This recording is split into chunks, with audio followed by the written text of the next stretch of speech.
Estelle, it was my grandmother's name. On my mom's side, obviously, not Poseidon's.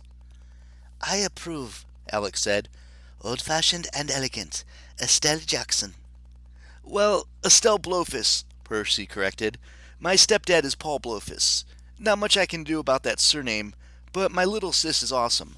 5 fingers, 5 toes, 2 eyes. She drools a lot. Just like her brother, Annabeth said. Alex laughed. I could totally imagine Percy bouncing baby Estelle in his arms, singing Under the Sea from The Little Mermaid. That made me feel even more miserable. Somehow, I had to buy little Estelle enough decades to have a proper life. I had to find Loki's demonic ship full of zombie warriors, stop it from sailing off into battle and triggering Ragnarok, then recapture Loki and put him back in chains so he couldn't cause any more world-burning mischief. Or, at least not as much world-burning mischief. Hey, Alex threw a piece of pita at me. Stop looking so glum. Sorry. I tried to appear more cheerful. It wasn't as easy as mending my ankle by sheer force of will. I'm looking forward to meeting Estelle someday when we get back from our quest, and I appreciate you guys coming up to Boston, really. Percy glanced over at Jack, who was still chatting up Riptide. Sorry I couldn't be more help. The sea is, he shrugged, kinda unpredictable. Alex stretched his legs. At least Magnus fell a lot better the second time. If worse comes to worse, I can always turn him into a dolphin and save his sorry butt. The corner of Percy's mouth twitched. You could turn into a dolphin? I'm a child of Loki, want to see? No, I believe you. Percy gazed into the distance. I got a friend named Frank who's a shapeshifter. He does dolphins. Also, giant goldfish. I shuddered, imagining Alex Vero as a giant pink and green koi. We make do. We got a good team. That's important, Percy agreed. Probably more important than having sea skills.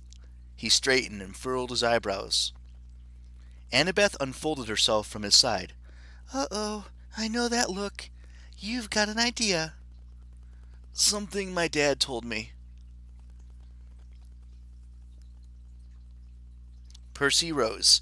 He walked over to his sword, interrupting Jack in the middle of a fascinating tale about the time he'd embroidered a giant's bowling bag. Percy picked up Riptide and studied her blade. Hey, man, Jack complained. We were just starting to hit it off. Sorry, Jack. From his pocket, Percy pulled out his pen cap and touched it to the tip of the sword. With a faint shink, Riptide shrank back into a ballpoint. Poseidon and I had this conversation about weapons one time.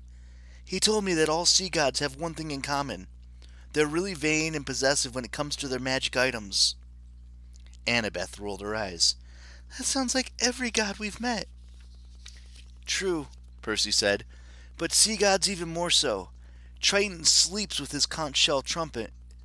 Galatea spends most of her time polishing her magic seahorse saddle, and my dad's super paranoid about losing his trident. I thought about my one and only encounter with the Norse sea goddess. It had not gone well. Ran had promised to destroy me if I ever sailed into her waters again. But she had been obsessed with her magical nets and the junk collected that swirled inside them.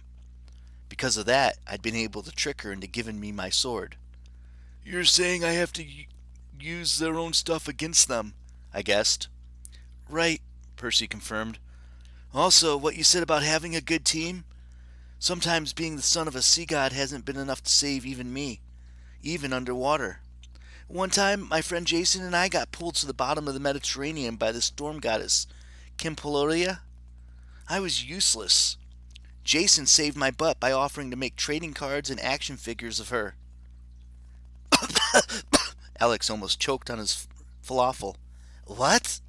The point is, Percy continued, Jason knew nothing about the ocean. He saved me anyway. It was kind of embarrassing. Annabeth smirked. I guess so. I never heard the details about that. Percy's ears turned as pink as Alex's jeans. Anyway, maybe we've been looking at this all wrong. I've been trying to teach you sea skills, but the most important thing is to use whatever you got at hand. Your team, your wits, Your enemy's own magic